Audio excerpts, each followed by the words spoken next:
Gloria al Señor. Aleluya. Voy a dar saludos, hermanos, a todos. Dios les bendiga en esta mañana. Una vez más estamos aquí presentes.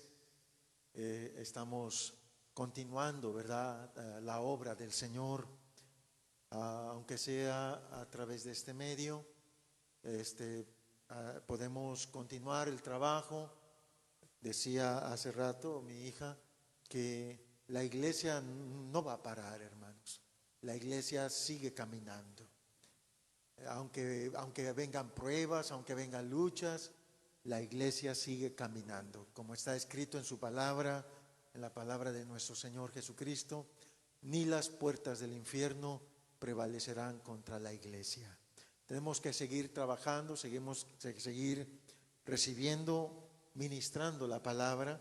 Es el encargo, hermanos, que tenemos de parte de nuestro Señor Jesucristo, de ir y predicar la palabra, predicar el evangelio de Jesucristo a todas las naciones. Y posiblemente a través de este medio Dios esté usando esta tecnología, Dios nos esté permitiendo ocupar esta tecnología para seguir llevando la palabra del Señor. Estoy seguro, hermanos, que hay miles de personas que están escuchando el evangelio de nuestro Señor Jesucristo a través de estos medios. Quiero pensar que hay miles de pastores ahora mismo transmitiendo a través de estos medios, a través de estas plataformas de comunicación.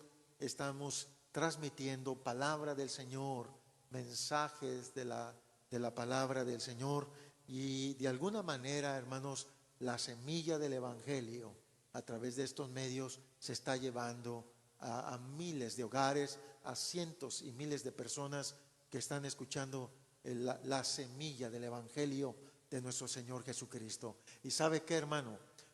Debemos estar orando para que esta semilla produzca fruto para vida eterna, para todos aquellos, para cuantos están escuchando la palabra del Señor. Recuerde que la fe viene por el oír la palabra del Señor.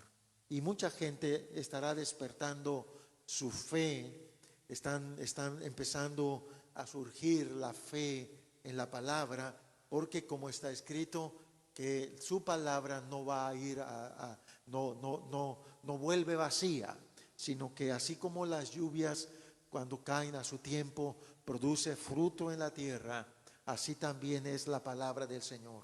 A su debido tiempo, todos aquellos que están oyendo el evangelio, escuchando la palabra, a su debido tiempo también ella provocará fruto para vida eterna. Algunos para 100, a otros para 60, otros para 30, pero va a producir fruto. Y aún en nosotros, los cristianos que ya hemos conocido la palabra, el seguir escuchando el evangelio produce fe en nuestra vida, porque la fe viene por el oír la palabra. Y hablando de fe, lo voy a invitar a tomar su escritura y vamos a leer la palabra del Señor en el Evangelio de Mateo, capítulo 8, versículo 23 al 27. Vamos a compartir de ahí la palabra del Señor. Mateo capítulo 8, versículo 23 al 27. Lo invito ahí donde está, me pueda ayudar y seguirme con su lectura. Sígame con su mirada, la lectura de la palabra del Señor y vamos a leer. Dice, versículo 23. Y entrando él en la barca, sus discípulos le dijeron, sus discípulos le siguieron, y he aquí que se levantó en el mar una tempestad tan grande que las olas cubrían la barca, pero él dormía. Y viendo sus discípulos, le despertaron diciendo, Señor, sálvanos, que perecemos. Él les dijo, ¿por qué teméis, hombres de poca fe? Entonces levantándose, reprendió los vientos y el mar, y se hizo grande bonanza. Y los hombres se maravillaron diciendo: ¿qué hombre es este que aún los vientos y el mar le obedecen? Bien, con esto vamos a hacer una pequeña reflexión en la palabra del Señor el día de hoy. Vamos a hablar de la fe. Vamos a tratar de compartir un pensamiento acerca de nuestra fe, de cómo podemos desarrollar más nuestra fe. Fíjese que hablando de este pasaje de la Escritura, dice que estaban en una ciudad de Capernaum. El contexto menciona que estaban por esa ciudad, una ciudad. Capernaum estaba cerca del mar de Galilea, a un costado del mar de Galilea, y de allí en Capernaum, al parecer el Señor lleva a cabo grandes milagros. Muchos milagros el Señor hizo en esa tierra, en el área de Galilea, en donde estaba más o menos situado Capernaum. Y Capernaum pues se encontraba en ese lago, el lago se llamaba el lago de Galilea, también se le conocía como el mar de Galilea, porque es un lago muy grande. Y ahí de pronto en ese lago, una de las características es de que ahí sopla mucho viento y se hacen buenas marejadas de agua, pero en ese momento, el Señor Jesucristo les pide, ¿verdad?, pasar, dice, pasemos al otro lado del mar, del lago, ¿verdad?, de Galilea. Y parece ser, hermano, como que el Señor Jesús, Él ministra, en varias ocasiones ocupa la barca, ¿ve? La Escritura menciona varias veces, en varios pasajes, menciona cómo el Señor ocupaba constantemente la barca como un medio de transporte, donde Él se transportaba con sus discípulos, puesto que ellos eran pescadores, y Pedro sobre todo, al parecer él tenía barcas, era un pescador, y varios de ellos tenían conocimiento de la pesca y conocían perfectamente el lago. Él conocía perfectamente las variaciones que había en ese mar, y de pronto el Señor les pide: pasemos al otro lado. Esto me hace mirar, hermano, que el Señor Jesucristo siempre va a dar algunas enseñanzas. No es que el Señor no supiera lo que iba a suceder en ese momento. Yo creo que el Señor ya sabía que iba a suceder algo inesperado en ese momento, y Él les dice: pasemos al otro lado. Él mismo se estaba incluyendo en subirse en esa barca. De hecho, Él se sube en la barca, los discípulos le siguen y comienzan a transportarse, a pasar del otro lado, a la tierra de los gazarenos, de los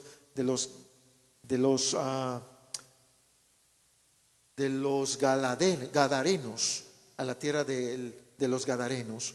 Y de pronto algo atípico estaba sucediendo. Cuando iban ellos transportándose, y allí iba el Señor, dice la Escritura, de pronto algo atípico estaba, algo extraño y algo no común. Los hombres que iban con el Señor Jesucristo, los apóstoles, conocían perfectamente el lago, y algo estaba extraño, algo extraño. De pronto dice la Escritura que en ese lago empezó a levantarse una tempestad repentina, algo inesperado. Yo creo que si los apóstoles hubieran mirado que el tiempo estaba difícil, dificultoso, los apóstoles hubieran dicho: maestro, ¿sabes qué? Ahorita no pasemos porque hay mucha tempestad, son tiempos de lluvia, tiempos de ciclones o algo así. Pero no, era un tiempo de bonanza, un tiempo de tranquilidad. y de pronto el Señor les dice, pasemos al otro lado. Y ¿sabe qué, hermano? Estoy seguro que el Señor ya sabía lo que venía. Ahora, ¿por qué el Señor, si sabiendo que venía una tormenta, por qué es que el Señor les pide pasar al otro lado? ¿Por qué es que el Señor les dice, vamos al otro lado? Sabiendo que ese momento, ese tiempo extraño, esa tempestad extraña, dice que se levanta en ese mar una tempestad tan grande, dice allí la Escritura. Es decir, que no era una tempestad común, sino que era algo atípico, algo extraño, algo inclusive hasta peligroso. Cuando se vieron los apóstoles remando tal vez, o con la vela en alto de la barca, se empezaron, dice la palabra, que las olas cubrían la barca. Eso me hace pensar que la tempestad estuvo tan grande, tan difícil, que el agua empezó a inundar la barca. Y como típicos pescadores, todo pescador siempre tiene un baldecito para sacar agua, y estoy seguro que intentaron sacar el agua, pero yo creo que entre más ellos se esforzaban por enderezar la nave, por andar, por circular en ella, por tratar de llegar al otro extremo, la nave, dice que el agua golpeaba con mucha fuerza, el aire golpeaba con mucha fuerza la barca, de tal manera que el agua inundaba, estoy seguro, la barca. Y cuando los apóstoles miraron que la tempestad no paraba, que las olas no cesaban, sino que estaban inundándose la barca, se dieron cuenta los apóstoles. Yo creo que hasta más Pedro debió haberse dado cuenta que eso no era normal, que estaban corriendo peligro, que estaban corriendo sus vidas peligro, de tal manera que le clamaron al Señor. Y aquí la palabra que dice, Señor, sálvanos, que perecemos, esa parte está con signos de admiración. En otra, es una palabra de sorpresa, una palabra de Señor, auxilio, ayúdanos, estamos pereciendo. Y realmente estaban amedrentados, atemorizados por lo que ahora estaba sucediendo. Y esto me hace mirar, amados hermanos, y todos los que me miran a través de este canal, me hace mirar que esto está plasmado en la Escritura para darnos una enseñanza. ¿Qué enseñanza? Que no estamos, hermano, no estamos zafos, nadie estamos zafos a que de momento, así son las cosas, hermano, que de momento todo parece que está bien, hoy estamos muy bien, y mañana, pasado mañana, se nos viene una tormenta, se nos levantan unas oleadas, se nos levantan marejadas de dificultades en nuestra vida inesperadas. ¿Cuántas personas tal vez ahora que nos estén mirando, y estoy seguro que por todo lo que estamos padeciendo en todo el mundo, fue algo inesperado lo que estamos pasando ahora, algo que nadie esperaba, que una pandemia nos estuviera golpeando en todo el mundo, a todas las personas, a todos los hogares, inclusive las iglesias, los cristianos. Nadie esperaba una cosa así tan difícil, tan peligrosa. Y no nada más eso, a lo mejor alguien se quedó sin trabajo por toda esta situación. Alguien se quedó sin trabajo, alguien perdió el trabajo, alguien perdió su empleo, alguien perdió a lo mejor hasta su casa, no tiene para pagar. Definitivamente, hermanos, nadie, escuche esto, nadie está zafo para que se nos pueda levantar alguna tormenta en nuestra vida. Nadie. Y usted puede mirar aquí que hasta los apóstoles del Señor estaban en un momento difícil. Pero ¿por qué es todo esto? ¿Para qué es todo esto?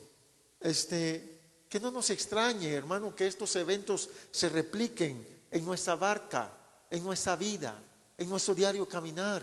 Que no nos extrañe esto, por favor. Que no nos extrañe. Porque hay muchas personas que a veces les han han metido una idea equivocada de que estando en Cristo Jesús, ninguna dificultad viene a tu vida. Eso no es cierto. Eso no es cierto. Hay personas que a lo mejor les han dicho que ven a Cristo y todo se soluciona, y ven a Cristo o conoce a Dios y pareciera como que les invitan a meterse en una capsulita, en una cajita de cristal en donde nada ni nadie te va a afectar. No es así. Venir a Cristo, venir al camino del Señor, muchas veces se van a levantar tormentas en nuestras vidas. Y aún no viniendo al camino del Señor, se levantan tormentas para todas las personas. Y no nos debe de extrañar esto. Por favor, ojalá usted, hermano, que me mira y que me escucha, metamos en nuestra mente y digamos en nuestro corazón: no nos extrañe que algún día se nos levanten tormentas que van a golpearnos, tormentas que van a casi a hundir nuestra barca, a la barca de nuestra vida, la barca de nuestro hogar, la barca de nuestra economía. Recuerde, hermano, que la barca representa el trabajo, la barca era el sustento de la labor, la barca era el medio de transporte, la barca era muy importante en el territorio de Galilea, sobre todo en Capernaum. Tener una barca era tener abundancia, implicaba tener sustento. La barca, hermano, por eso el Señor, usted se va a mirar en la Escritura cómo el Señor siempre está ocupando, muchas veces, no siempre, pero muchas veces está ocupando la barca para dar enseñanzas. Y la Biblia menciona que el Señor se subió a la barca de Pedro, por ejemplo, y de allí la usaba como plataforma evangelística. Y muchas veces usted mirará en la Escritura que Jesús ocupa las barcas, porque la barca es un tipo y sombra de nuestra vida, de nuestro sustento, de nuestro hogar, es tipo y sombra de esto. Y no estamos zafos, hermano, que de pronto se nos levanten tormentas fuertes, fuertísimas. Nadie está zafo a esto, por favor.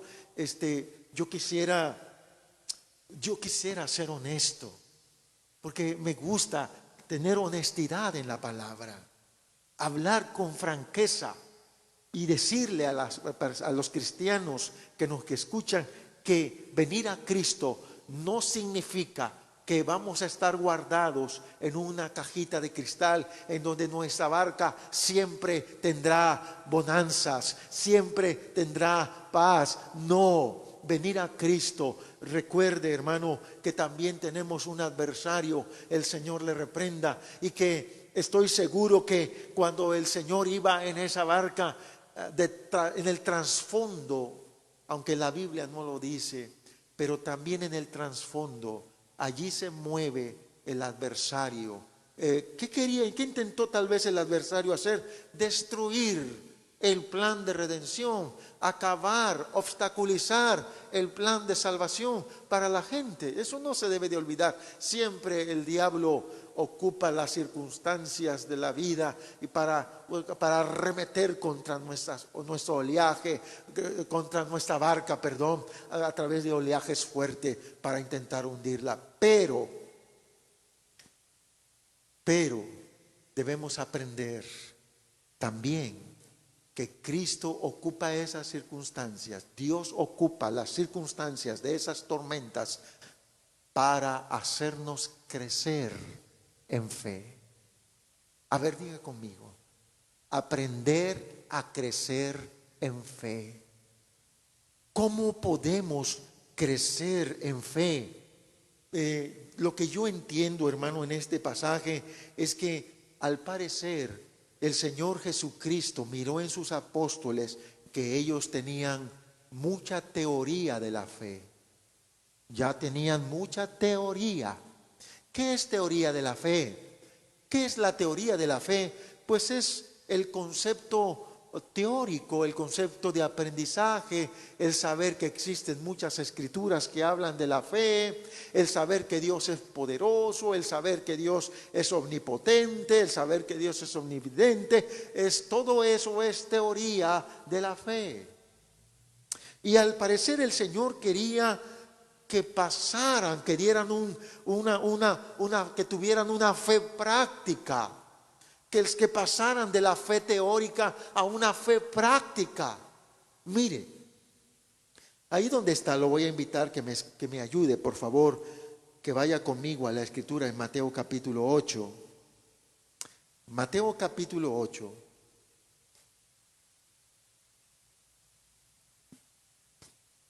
Aleluya. Mateo capítulo 8. Usted va a ver por qué le digo que los apóstoles ya tenían una fe teórica. Mateo capítulo 8, del 1 al 4, usted va a encontrar allí que los apóstoles iban con el Señor Jesucristo a esa ciudad, esa área de Galilea, y en el Mateo capítulo 8, versos del 1 al 4, allí Jesús, hermano, hace un despliegue de sanidad sobre un leproso. Y los apóstoles están allí con el Señor. Llega aquel leproso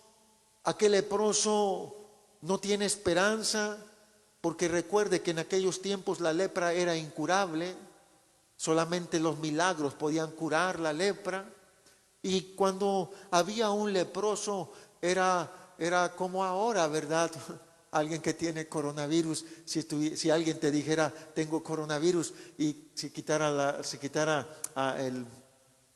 el cubreboca y te dijera que quiere platicar contigo así personalmente, te aseguro que a lo mejor no lo haríamos. Así, porque es peligroso. Y era peligroso, hermanos, la lepra era peligrosa, se contagiaba. Era contagiable. Y ustedes pueden mirar, hermano, que de pronto apareció ese leproso y le gritó a Jesucristo: Señor, si quieres, me puedes sanar. Ahora mire qué cosa tan gloriosa, hermano, porque el leproso se miró enfermo de lepra, y cuando vio a Jesús pasar por ahí, hermano, había dos cosas ahí. Una es que el leproso lo iban a apedrear, porque ningún leproso en la ley se podía acercar ante la gente que estaba sana, porque la gente que estaba sana podía agarrar piedras y lanzarle y lapidarlo con piedras, porque era prohibido para un leproso acercarse a la sociedad, porque eran considerados inmundos y además contagiables. Y de pronto, hermano, el Señor Jesucristo lo mira, y allí está el Señor rodeado con sus apóstoles, y lo mira, y cuando aquel leproso se acerca, estoy seguro que a lo mejor todo mundo se abrió cuando se acercó el leproso para no contagiarse. Pero Jesús, hermano, se acercó al leproso y le dijo: ¿qué quieres? Y él le dijo: Señor, si quieres me puedes limpiar. Y Jesús, extendiendo su mano, dice que le tocó al leproso y le dijo: quiero, sé limpio. Y al instante su lepra se desapareció en él y quedó sanado de la lepra. Y ¿sabes qué vio Jesús en ese hombre? Una fe no teórica, una fe práctica, una fe genuina. Y los apóstoles estuvieron mirando la enseñanza de cómo ejercer la fe, porque la fe puede mover montañas. La fe desprende virtud de Dios. La fe, hermano, es una palabra pequeña, pero tiene poder en el reino de Dios y en nuestras vidas. Y de pronto el leproso quedó limpio, dice la Escritura. Y ahora los apóstoles estaban mirando la fe de un leproso y el maestro enseñándoles cómo opera la fe. Y el Señor lo sana. Ahora mire, en el versículo 5 del capítulo 8, en el versículo 5 del capítulo 8, del 5 al 13, ahora usted va a ver a un centurión. Es un proceso en la misma tierra, en el mismo lugar, en un tiempo casi similar. Termina con aquel leproso. Jesús sigue avanzando, se acerca a Capernaum y allí llega con un centurión, y el centurión se acerca al Señor y le dice: Señor, mi criado está postrado en casa, paralítico, gravemente atormentado. Y Jesús le dijo: yo iré y lo voy a sanar. Y de pronto aquel hombre, hermano, hace un despliegue de fe y le dice al Señor Jesús: no soy digno de que entres bajo mi techo. Solamente le dijo: di la palabra y mi criado va a sanar. Porque también le dijo: yo soy hombre bajo autoridad y tengo bajo mis órdenes a soldados. Y yo le digo a este: ve y va. Y le digo al otro: ven y viene. Y a mi siervo: haz esto, y lo hace. Y al oírlo el Señor, dice que él se maravilló y le dijo a los que le seguían: de cierto os digo que ni aún en Israel he hallado tanta fe. Y os digo que vendrán muchos del oriente y del occidente y se sentarán con Abraham e Isaac y Jacob en el reino de Dios. Y dice que de pronto en el versículo 13, entonces Jesús le dijo al centurión: ve, como creíste, sea hecho. Y su criado fue sanado en aquella misma hora. Qué despliegue de poder de nuestro Señor Jesucristo, pero qué despliegue, qué ejercicio de fe, qué ejercicio de fe. ¿Cómo puedo decir la palabra? Qué fe tan práctica. Qué fe práctica tenía aquel centurión, hermano. Yo creo que ni siquiera, posiblemente ni siquiera era judío. Al parecer era un centurión, posiblemente un soldado, un gentil, no lo sé, pero el Señor miró en ese hombre un despliegue de fe y de confianza. En medio de la circunstancia, en medio de los problemas, en medio aquel enfermo de lepra, no le importó la circunstancia, no le importó ni al centurión, ni le importó al leproso las circunstancias. El leproso sí que estaba en una condición terrible, en una condición difícil, estaba en una condición de muerte, o en una condición, el centurión, de salud, de paralítico, atormentado, pobre gente. Definitivamente sus circunstancias estaban en circunstancias difíciles, pero qué despliegue de confianza en medio de la adversidad. Y entonces, hermano, de pronto, ahora el versículo 14 del mismo capítulo 8, versículo 14 al 17, hermanos, Jesús entra a la casa de Pedro y ve a la suegra de Pedro postrada en cama con mucha fiebre. Y Jesús vuelve a hacer despliegue de su poder. La tomó, dice que la tocó y tocó su mano. Dice que el Señor le toca y la fiebre la deja y ella se levanta y comienza a servirle. Y cuando llegó la noche, dice que trajeron muchos endemoniados y con la palabra echó fuera a los demonios y sanó a todos los enfermos, para que se cumpliese lo que estaba escrito ahí del Señor. Pero los apóstoles, Pedro pudo ver, hermanos, el gran despliegue de poder de nuestro Señor Jesucristo.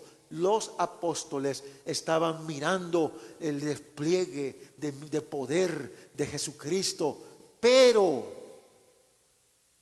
yo tengo en mi mente que tenían mucha teoría de fe. Miraban actuar la fe,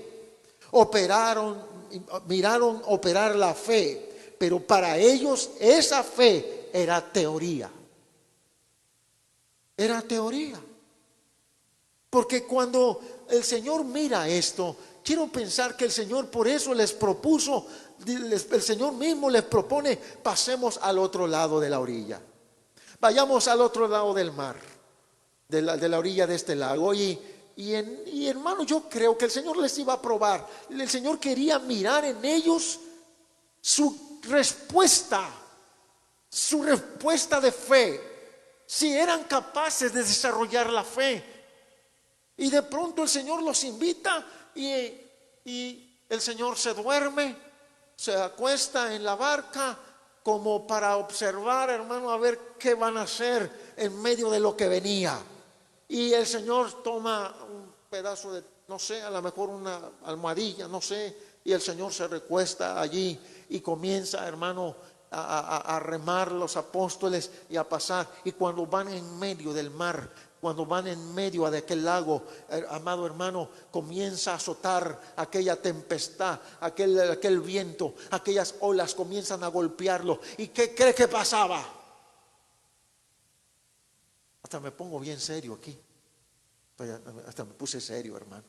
Yo creo que así se ha de haber puesto el Señor, bien serio, cuando los miró, que el Señor les había mostrado, les había enseñado la fe y el poder de Él, les había enseñado su poder. Y ahora, hermanos, en medio de la tormenta, cuando ahora era menester el momento, la tormenta, la oportunidad de demostrarle, hermano, la confianza y desarrollar la fe, ahora estaban totalmente destrozada su fe. Y no nada más destrozada su fe, sino ni siquiera no habían aprendido entonces nada. Quiere decir que la fe solo la tenían como teoría en su mente, pero en la práctica estaban reprobados. En la práctica se reprobaron cuando les tocó a ellos, porque el leproso manifestó la fe, se atrevió a hacer algo, se arriesgó a perder su vida, a ser apedreado. El leproso se arriesgó. Aquel centurión le clamó a Jesús y le dijo, le dio un despliegue de confianza del Señor Jesucristo. Y los apóstoles ahora, cuando estaban en la barca, cuando estaban en la tormenta, ahora ellos estaban llorando, ahora estaban atemorizados, llenos de miedo, acobardados, llenos de angustia, preocupados por morirse, preocupados por la barca, preocupados por los ventarrones, preocupados porque sentían que iban a morir. Y en ese momento ellos debieron haber desarrollado la confianza, y más que cuando miraron a Jesús dormido, la paz del Maestro les debió haber dado confianza a ellos. Les debió haber, cuando ellos vieron a Jesús descansar, porque el Señor estaba cansado. Quiero pensar, hermano, que el Señor estaba desgastado físicamente. No se olvide que el Señor también era hombre, totalmente hombre, y había hecho mucho trabajo. Tal vez estaba agotado de trabajo, de servir, de ayudar, de trabajar en la obra, desgastado físicamente, desgastado en su fuerza como ser humano, y se acostó en la barca. Pero ese de estar dormido debió haberles dado paz a los apóstoles, y la paz de Cristo debió haber desarrollado la fe, la confianza, la certeza de que todo iba a estar bien, que si Dios está con nosotros, ¿quién contra nosotros?